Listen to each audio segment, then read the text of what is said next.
બનાસકાંઠાના સુઈ ગામમાં 17 થી વધુ ઇંચ વરસાદ બાદ ગામડાઓની હાલત ખસ્તા થઈ ગઈ છે। વરસાદ રોકાયા બાદ પણ અનેક વિસ્તાર હજુ પણ પાણીમાં ગરકાવ છે। સુઈ ગામ પંથકમાંથી હજુ પાણી ઓસર્યું નથી। એક ગામ નહીં અનેક ગામ ટાપુમાં ફેરવાયા છે। ગામડાના રસ્તાઓ નદી બની ગયા છે। મુખ્ય માર્ગો પર તો જાણે દરિયાની માફક પાણી વહી રહ્યું છે। રોડ તો પાણીમાં એવા ડૂબી ગયા છે કે શોધ્યા પણ મળે તેમ નથી।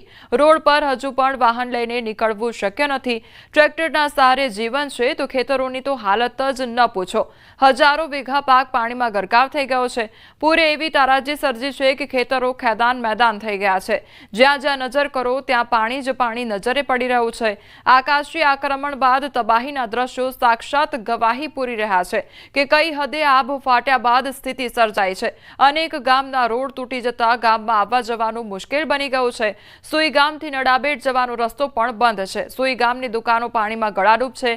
પાણીનું ટેન્કર પણ સુઈ ગામની બજારોમાં તરતું નજરે પડ્યું છે।